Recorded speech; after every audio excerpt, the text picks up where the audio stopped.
This goes again. This is why I thought this was again. This is why I thought this would be a really good companion talk to the K2 talk we just had.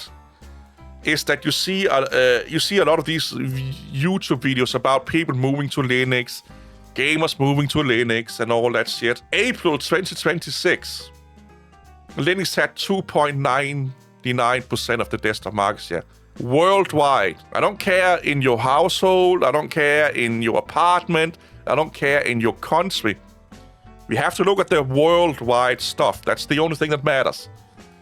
And I'm using the same statistic. I have to say this all the time, but I'm sorry just to regurgitate it.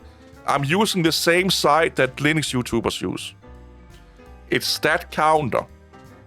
This is the one every Linux YouTuber use. They just filter it locally, where I filter it worldwide.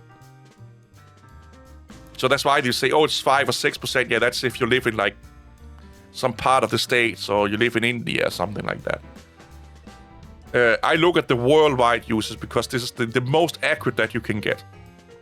And is this accurate? Is this like 100% foolproof? No, nothing is. But this is the closest we have to good data. And since all the Linux YouTubers uses this site, I'm using it also. And you can actually see here, Windows had a tick down in like between January, February to March, and now they're starting to get traction again. It's not about popularity contest, but it's mostly because Linux channels, they want to manipulate data into favor them. That's why I'm saying this. It's like a lot of Linux channels, they misrepresent, misread data to make their opinion or idea seem more legit or better than everyone else. Yes, you can opt out of shit really easily. Yes, you can. And that's also why I don't have others in here and Chrome OS in here. Because in my opinion, Chrome OS is not being used as a Linux desktop for most people.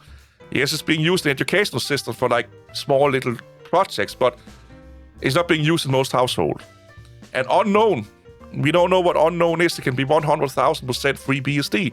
It can be 100,000% Windows. We don't know. That's why it's unknown. That's why it's not in the chart. And I know a lot of Linux users or Linux channels, they love to say unknown is Linux. You can make Windows look like Linux if you look from the outside in. Super easy. It can project that it's Linux. It can project that it's OS2 if it wanted to. Or there's ways you can make it project that. So I'm giving it as fair as a yeah, I want OS2 also. I'm giving it as fair as whoop whoop. I love the whoops. This is a little sidetrack, but I love like the Star Trek sounds in OS2 whoop 4. They were so funny. But anyway, to me, and if you have any, if you don't care who is the biggest OS, this is the best you can come at. Okay, I don't care if Windows is number one or Linux is number one. That's never been my I never wanted Linux to beat Windows. I never want Windows to beat Linux. All I care about is like what is the data tells us. And this is what the data tells us. I can still like Linux and it's only being 1% of the market share. I used Linux when it was under 1% of the market share. And I still use Linux, I don't care. I use mostly Windows though, but I used to main Linux from 2010 when almost nobody used Linux. So why the fuck? Why is this still a thing? Look, it stands still. It's like a bloop. If this was a patient, they would be dead. So why is this still a thing? Why can Linux not get better at desktop? Well, let's move down a little bit here, I think. Let's do this. I'm thinking a little bit here because I want to make it somewhat understandable. This is not a hack. This is a... If you can remember the old IBM PCs, this is a PC. It wants an OS that our user is using. This is how you should look at an OS. It's a human translation layer. Can you get historic back? You kind of can, but it's so if you get, I think I think 2015, 10 to 15 is where it stopped being accurate. If you go below 2010, we didn't really have anyone really tracking it before that. And also gathering that data was more difficult and not that many people use the internet. Even Windows users, Linux users, and other operating system users were not even connected to the internet. So, but the The rough idea about the market share of Linux from 2000 to 2010 was about 1.5%. It was under 1%. It's about, they may think under Windows Vista that it went up quite a bit, but then it dropped down again. But you can't find any, I've seen anything from 0.1% to 6%. Steam hardware survey, Linux is 60% of the market share. I think so that's for gamers. That's why the chart that I'm looking at up here is worldwide, and it's for desktops and not just gamers. The vast majority of people that use computers don't game on said computer. I will say it again. The vast majority of people using computers are not gamers. The vast majority of people using computers are not developers. Again, that's what Linux YouTubers do. They find a localized example that will make their argument look better. The Steam's hardware survey only matters to gamers. It don't matter to your grandma. Look, Granny, you should use this OS because gamers love it. But little Billy, I'm not a gamer. We have to look at how people are using something, and we have to look at how the general public are using it. So anyone from senior citizens to infants, and anything in between there. How is the said product being used in between there? If you wanted to talk about specifically gaming, that's another talk we need to have. That's a totally different talk. Then we're not talking about desktop market share, but gaming market share. Yeah, esports people don't use, and I think that's more just because they're used to using Windows. But anyway, let's get back to this here. This is how you should look at computing. There's a human that uses an OS to work with their computer, to get it to do whatever they want to do. The OS is a translation layer between the human and the computer. It's like if you're going to Cambodia and you have a permanent translator on your back that you don't see, you talk your native language and they speak to the native in their language, but you don't really know what's going on. You know they're there, and that's about it. That's what an OS is. It's managing user input and computer data for either the computer or for the human. So the human can interpret computer data, or the computer can interpret human behavior. That's to the extent that people care about an OS. Even gamers. They just know that one OS do things better for a gamer than other OS. So therefore they use that one thing. But in general, for the vast majority of people, they have a box that they know runs some software, they know it runs an operating system. They don't know what an operating system is, but they know it's there. So when you now know that an OS is nothing more than just what helps the computer translate to some degree, what the user is doing, so it can do what the user wanted to do and then give that information back to the user, you now realize that the OS is, let's call it a storefront or delivery platform. The biggest job an OS has for the human in front of it is let me use the hardware.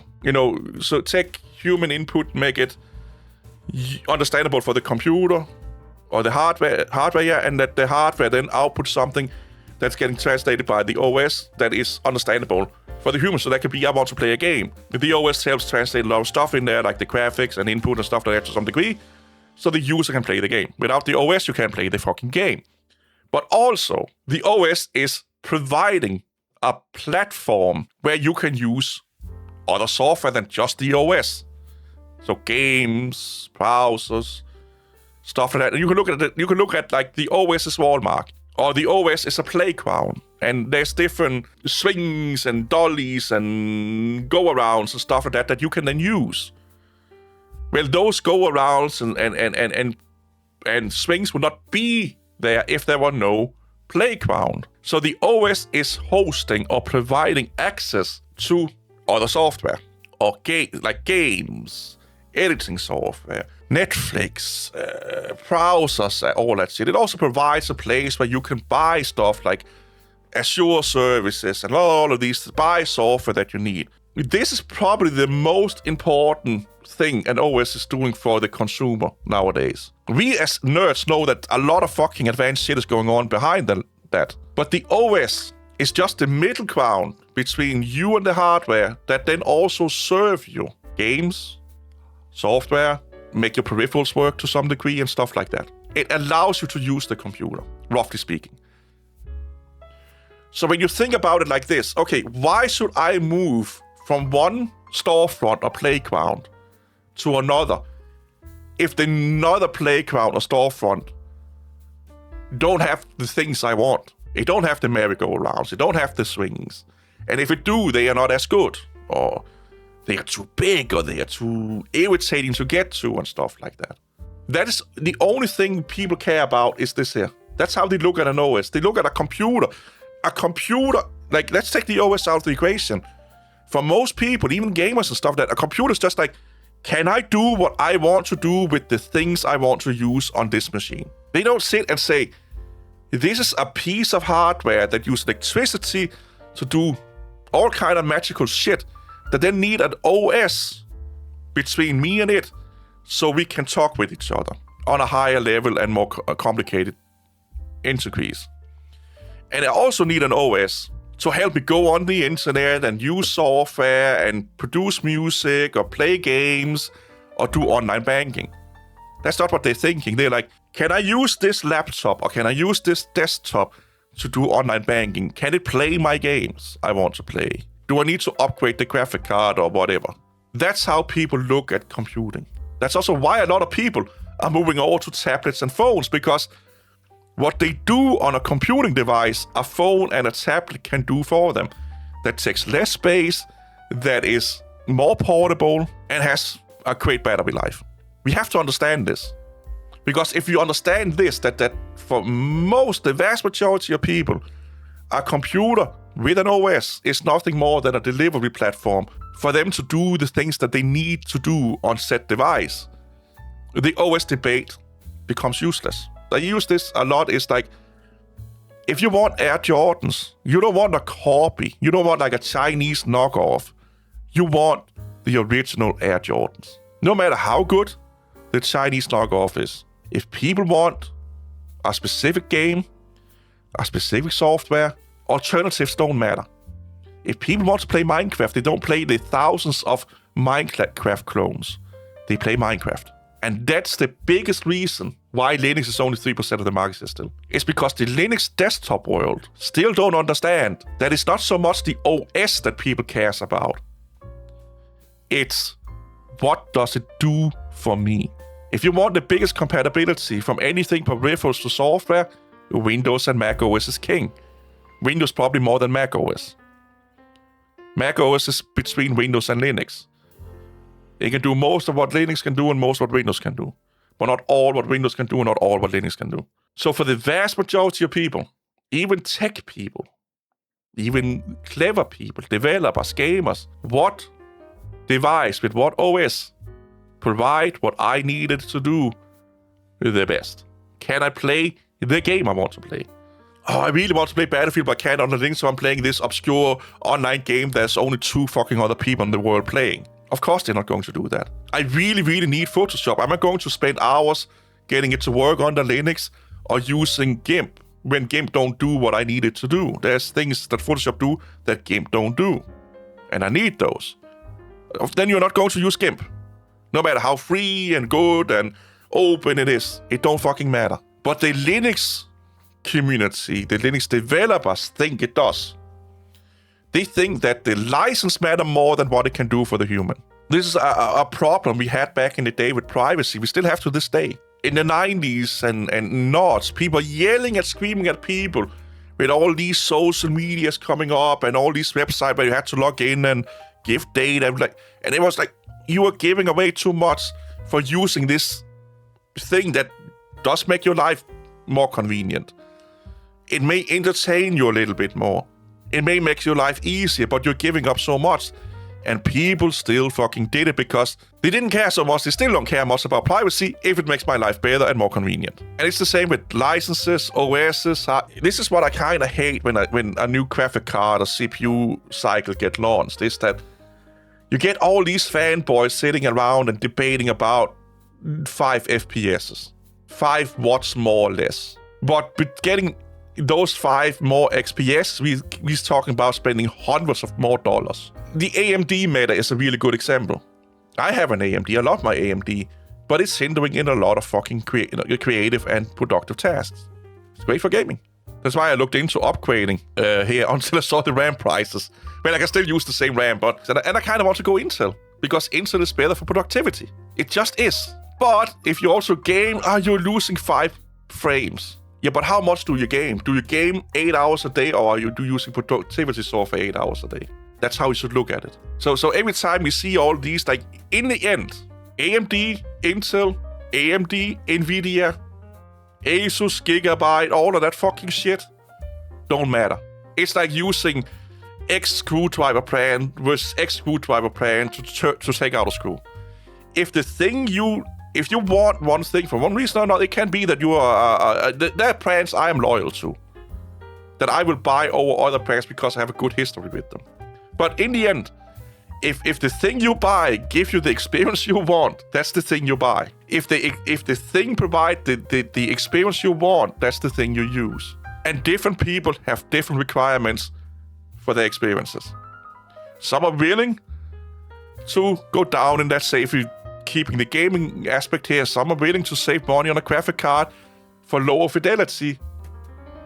Like, they are willing to play a game that don't look that well, but still get good frame rates.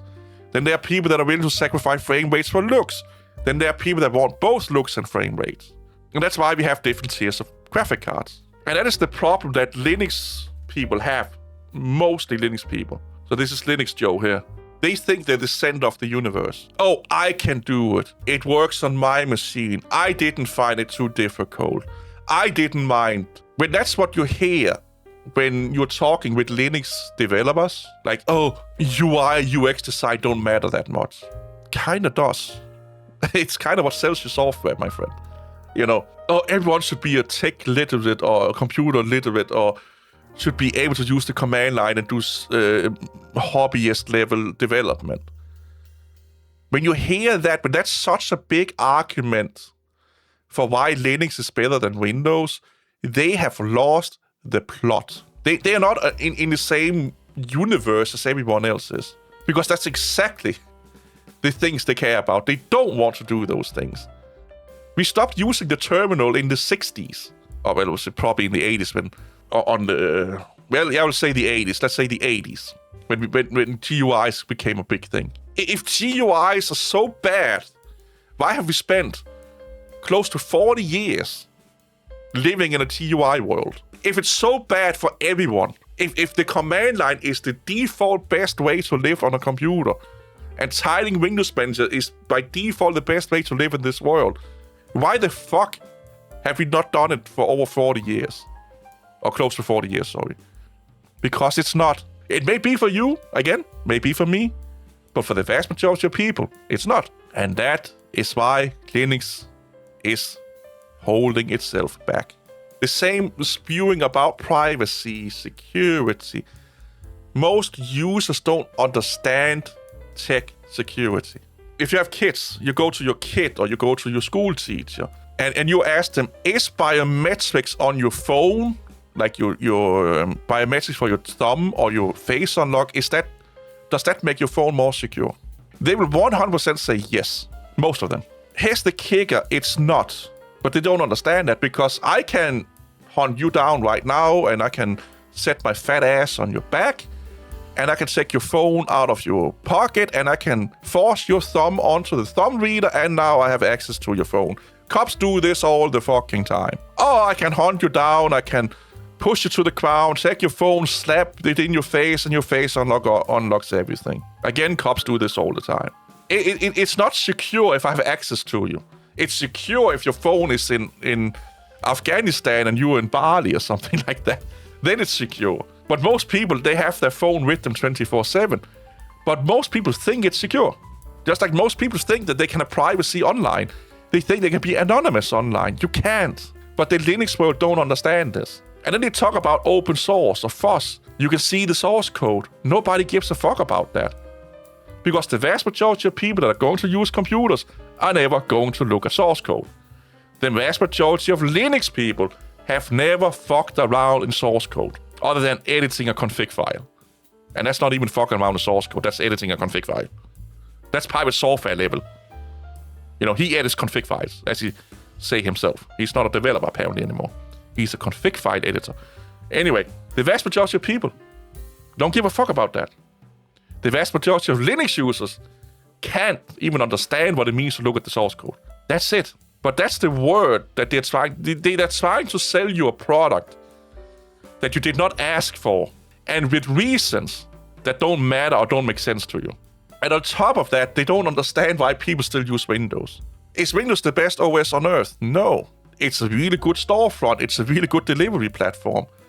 If I could go to any shop right now, pick anything off the shelf, and there is a 99.9% chance that it will work on Windows out of the box. I may need to use the driver included on the fucking mini CD that they have, but it will still work on current Windows. That's what people care about. I cannot say the same on Linux. There's a lot of things. Yeah, do they work? Yeah, well, part of it work, another part of it don't. And then they're like, oh, well, you should buy things that work with Linux.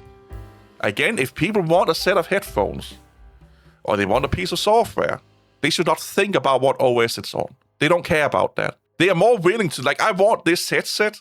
They are more willing to change OS because of that headset than they are because anything else. If they really, really want that headset or really, really want that software to play that game, that is what's going to change OS for them. I really, really want that headset with this game and it only works on Mac OS. If they really want that, they are switching to Mac OS. It's the software, the ecosystem, as you say, that the OS provide that makes people either change or don't. And different people have different tastes. Different people have different requirements. And as apparently shown here, most people still think Windows gives them the best platform to do their thing. Can you make a debate that that's because Windows has established footholding in the industry? Of course you can. Can you make a debate that it's because the Windows ecosystem has more developers, more money? Of course you can. But here's another thing. The world is not fair. It never will be and never has been. The world is going to do unfair things to you, your friends, and people you love, and it's also going to do fair things. You're going to have a head start, a privilege, an easier time with some things than other people don't have. And they will have a privileged head start in some things that you won't have it in. We can never have a fair world. It's probably the biggest illusion ever. It's like, but that's unfair. Yeah, I get it. I know it's unfair. We all know it's unfair. If we have to play with what's fair, for example, there's a lot of things that can't be done. There's a lot of things that will be more expensive to do because we have to look out for the little people. We have to look out for the ones to make it fair for everyone. That means it's going to be more expensive for you. More things are going to break. Less compatibility because we need to compatible with everyone. So that means that we're getting a lesser product to make sure that works on other platforms, for example. Linux has a shit ton of advantages that Windows don't have and utilizes that all the time. You can say that's unfair. But because it's benefiting Linux, people are like, yeah, well, that's okay. Kind of like, it's okay if my kids steal, but not your kids. So we need to understand that an OS is nothing more than a delivery platform at best. It's a translation and a delivery platform. We should strive to fairness, but it will never happen. As long as people don't do illegal shit and companies don't do illegal shit, that's the best we can strive for. Play within the laws. And sometimes the laws are fucked up also. Honestly, let's be honest here, they are fucked up. But again, there is no perfect world. Another thing I see with a lot of Linux developers and Linux users is that they live in this fantasy world that way, if only this, and if, and if, and if, and if. If I was slimmer, if I was more handsome, if I had a bigger dick, I probably had more girlfriends. And I can sit here and be angry and yell and scream at my parents for giving me the genetic lottery that they gave me. If I was not autistic, I would probably have a bigger channel on YouTube. And if I had a prettier face and big titties, I would have a bigger channel on YouTube. And if, and if, and if, and if. You can't do anything with ifs. Like, you can work towards them become a reality. But until they are reality, they're just if. And if don't matter. If I had a lot of money, if I was smarter, if I was running Microsoft, either you try and do those things or you shut your mouth. But a lot of Linux is like, if only this and if only that. And you see, like, If only we can buy Linux in stores. Linux has been able to be bought in physical stores since the noughts. At least in the EU. If only laptops got sold with Linux. You have been able to buy Windows and Linux laptops since 2010. Asus is selling laptops with no OS on. You have to choose it. Lenovo have done this for years, probably over a decade now. And there's rumors that Lenovo is going to have pre-selected Linux. You know what a lot of people are going to do? They're going to select Windows. That's what this chart is showing you. Even though the Linux users, on average, got higher satisfaction. Apparently, in 2024, Lenovo tried an experiment, and Linux users were more happier with Linux on their laptops, Lenovo laptops, than Windows. But we don't know how many returns there was on Linux laptops. We don't know if they stayed with Linux or they installed Windows down the line. There's a lot of unknown here. And honestly, I don't care about what I buy most of my laptops without OS if I can. If I go on to, I bought a few Lenovo laptops and I always select no OS because I want my version of Windows or my version of Linux and not their version. There are Lenovo-specific software that don't work on Linux that they use to maintain and run their laptops, unless they're thinking about converting that. But until I know now, you can't get that there. And honestly, the videos or shorts that I've seen about Lenovo do that, I have not seen any official statement from Lenovo. It's just a dude that sometimes look like, or dude or do that, or chat that do look a lot like it's AI generating saying it, to be honest. I, however, got an email this week from Asus that they're doing I can't they call it open Asus or non-Asus or something like that, where you can buy a laptop now. And here's the thing, it's not a $200 laptop. All the laptops you can buy for Lenovo that don't have an OS on, or sorry, not Lenovo, Asus that don't have an OS on it, or you have to select it, they all cost more than a MacBook Air. It's the mid-high-end to high-end computers that is OS-free. So how committed are they? And also, I honestly really, really want everyone to just let people choose their own OS. So either Linux, different distributions, give them like 3 or 4 different distributions of Linux, give them Windows, or non-OS. And you will see more non-OS and more Windows being sold than Linux because of this chart here. People don't use Windows because it's just what comes with the computer. Some do, but most people use Windows because they need it for work, for software-related stuff, for peripheral-related stuff. And that is what the Linux will need to understand. How the OS is made don't matter. How more stable it is out of the box don't matter. Unless it's like Windows breaks all the fucking time and can't be used. But as long as Windows is useless, if Lenovo laptop users want Linux over Windows, Lenovo would have sold Linux-only laptops.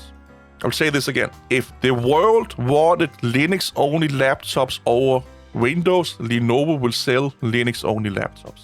You cannot buy a Linux-only laptop on Lenovo. You can, however, buy a Windows-only laptop on Lenovo. And you can also buy laptops where you can select what OS you want. But there is no laptop on any manufacturer's website besides the Linux specific, like, what do they call, like, what do they call the Linux laptops? I can't remember now.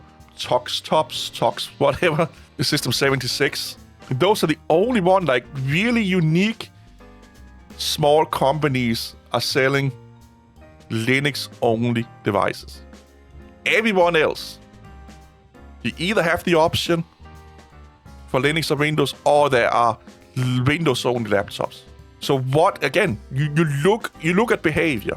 If everyone wanted only blue cars, blue and red cars, nobody will make white cars because they're not going to sell them. And if they're selling them, they are being outsold by blue cars and red cars. If Linux was really this fucking great, everyone would be using it. If everyone wanted Linux, everyone would give them Linux. It's that simple. If the consumer wants something really bad, it's in the best interest of the manufacturer to give the consumer that, or at least give them an option. And that's what we see in the big laptop space now, is that Linux has become an option because enough people want it, but it's still not what sells the most. Because if Lenovo, HP made more money on Linux laptops, they would be only selling Linux laptops. Or all of their laptops would have the option to install Linux on them. That's not the case. That they're giving you an option, it's great. Could most people live on Linux? Yes, but they don't want to. And that's the main issue here. The Linux will need to ask itself, if it wants to get out of this like 3% market share, it has to sit down and ask some hard questions. Why do people not want to use Linux? And then instead of blaming Windows or Microsoft, proprietary software, uneducated user base, then this should be like, okay, these are the reasons why they don't want to use Linux. Or they try Linux and go back to Windows or Mac. Let's fix it. And then do all they can to fix them, instead of blaming and do the if, when, and but, or blaming the user base as they do a lot. You're too stupid, it's a skill issue, blah, blah, blah, blah. The best way of Linux to get out of this hump or this stagnation is that if Linux was like, what do you want us to do? And then actually fucking do it. Like, oh, it's too difficult, it costs money, we can't do that, blah, blah. Yeah, everything costs money, everything is difficult. Figure it out. Let's just pretend this was like the joke back in the day that if only Photoshop worked on Linux, everyone would be using Linux. Then the Linux world should collectively do everything they could to get Photoshop natively working on Linux. That should be the goal for developers. Whatever it took, allow proprietary software in, give free development time, whatever the fuck it is. Figure out how to do it, because that's an investment. That when you do that, you are investing in future profits. For some reason, a lot of the Linux world, they don't understand that you have to invest a lot of time, sometimes time and money, to then get to where you want and get to the result you want, and then will give you way more money and time and user base and all that shit. And Linux is not a waste of time, it's just the Linux world don't understand the rest of the world for some fucking weird reason. People said the same about gaming. If gaming became a thing on Linux, Microsoft will die. I think we can sit down and say that gaming on Linux is amazing. Gaming on Linux is as good and sometimes better than on the Windows. Why the fuck is every gamer not running Linux then? There is so much other things that plays into that equation than just gaming. They want so much more out of their system. They want to use so much more other peripherals or things. They want to do so much more other things than just running games. That's why Linux works really well on a gaming handheld. It does one thing. It games. Can you use it for other things? Yes, but the main priority is gaming. That's also why it works on the Steam box, what the fuck it's called, that ugly cube that they're making. That they apparently have not released yet. That's also why Linux works well on Nintendo hardware. They've been using Linux, as far as I know, since the 90s. Because it only does gaming. That's why FreeBSD works really well for PlayStation. Only do fucking gaming. When you buy a Nintendo, a PlayStation, or a Steam Deck, most people don't expect to have a computer. Can you do that with the Steam Deck? Yes. Is it neat that you can do that? Yes. But when they buy, most people that buy those things, they buy them as a console. They buy them for gaming and nothing more. And the Linux world sells Steam Deck, oh, but it's a computer and blah. Yeah, but people don't see it like that. They just want to fucking game. And that's it. And it's all of these things that Linux, this is what the Linux world should do. They should go ask every Windows user they can talk to, why do you use Windows? Or why do you use Mac OS? And then take a shit ton of notes. And then try to take away the things that are on that note. Okay, you want this? Let's make that. You want more of this? Let's do that. You feel there's a lack of this? Let's do that. But what I hear from distribution makers, developers, users is a lot of pointing fingers at proprietary software. Windows this and that, it's unfair. They are ruining the world. They have a monopoly. And a lot of that may be true. But you can only control yourself. Linux people can only control themselves. The Linux developers, FOSS developers, can only control themselves. So make it so people want to use their software. I have a really good example here. There is a lot of FOSS software that are being used on all platforms that are not even FOSS. Oh, I forgot to change color. This is actually a neat color. Is that how it's spelled, FFmpeg? Open source, FOSS projects, decades of development. Why do people use them on Mac, Windows, Linux, FreeBSD, Haiku, and so on and so on. Why do people use them on all these? It's super simple, best at the job. VLC is the most useful video player on Earth. It can play almost any fucking thing you want to. It can stream it, it can convert it. It's a powerhouse. Oh, we forgot Audacity. OBS, one of the best streaming software, local recording software on Earth. FFmpeg, the technology behind a lot of these things, is one of the best. Audacity, the best low entry level to medium, intermediate level audio processing suites. So for people that want an entry level, intermediate audio processing suite, Audacity is the king. You don't. Had it been paid, not paid, open closed, whoever give it's the best. OBS, you want to live stream and record locally. Most people use OBS or they use Streamlabs. That's a fork of OBS because it's the fucking best. VLC, you want a really good video player that can play every fucking thing. You don't get better than VLC. There are more prettier ones, there are more resource-friendly ones, etc. But VLC is the one. Back when I started content creation in 2010, I got recommended VLC, OBS, and Audacity. If you watch a YouTube video about how to start content creation, even to this day, what if some of the minimum requirement, besides of microphones and stuff like that, but what is the minimum, one of the minimum software requirements, besides video editing software, of course, that you need for live streaming and content creation? There will not be a video without OBS, Audacity, to some degree VLC, if you want to like remix or playback or extract audio and stuff like that. But these two here is always in the consideration. Both for software, open source, free to use, all that fucking shit. Most don't even mention that because that's not the most important thing about them.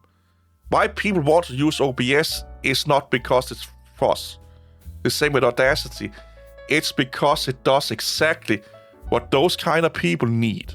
I spent hundreds, if not thousands of hours watching YouTube videos on what to use and all. And I went all the way from pirating software to using fuss software. And everyone was recommending these things here. And then if you want to step it up and be more professional, you could use like, what the fuck is the Adobe one called? I can't remember what it's called. And, you know, you get this video editing software that costs $10,000 to use, and Adobe Suite, this and that. And we all used, what is it called? Sony Vegas and all. We all fucking cracked versions of that out of the high heaven. And we all ended up just using a free video editor like DaVinci Resolve and stuff like that, OBS and Audacity. Because that's all we need. If you are a Hollywood production suite, well, maybe OBS and Audacity is not cutting it out for you. Almost never were the talking point, oh, you should use these things because it's fuss. It was because these are the best. It was also never, oh, it's because they don't cost money. Because like I said, what did we do? We use Sony Vegas that cost hundreds of dollars to use. We used them for quote-unquote free. We would be using the whole Adobe Suite in quote-unquote for free until we figured out that they were not what we needed as content creators. We don't need them. We could get away with these things here. And then it ended up only be Photoshop that people paid for or cracked because they needed that for thumbnails and whatnot. It was because they were the best tool for the job at hand. How much they cost? Second nature. The license? Second nature. And the Linux world needs to understand this. Because right now, Linux biggest selling point is it don't cost money and you can see the source code, which most people don't give a fuck about. Because again, if a consumer really, really wants something, they either get it legitimately or non-legitimately, depending on their balls. If they really, really need and want something, they will get it. A lot of people say, oh, the reason why a lot of people still use Windows is because they don't know how to install Linux. When Windows Vista came out, I made so much money on installing Linux and well, mostly non-Linux, but Windows XP on Vista computers. People know that if they don't want something, they know that there are better options out there because they go to the water cooler and they talk with their friends, so they know a nerd, you know. I just bought this thing. It don't do what I wanted to do. What can I do? And then the nerd will give them options or even help them fix it like I did. So people may not know about Linux, but they know they don't like what they have. And they know that they can ask questions to get it better because they know what they had before. So they're like, why is this not like before? How can I get it to be like it was before? And they ask questions and people help them out. So in the end, what Linux needs to do, it's super simple. Make better programs. Make programs people want to use. Just like VLC, just like OBS, just like Audacity, FFmpeg, and I could go on and on and on. Make stuff people actually want to use. And here's another thing. You have to support Windows because that's how you get the biggest user base for your software, which means that if you make great software, you will have a higher chance of continue to be able to make great software. Because the bigger the user base, the more donators that are there, the more people that are willing to help out. It's not uncommon to have the understanding or to know that a lot of FOSS software only exists because of paid Windows users or people on proprietary software putting development effort or money into the software more than the FOSS world does, the Linux world does. That's it.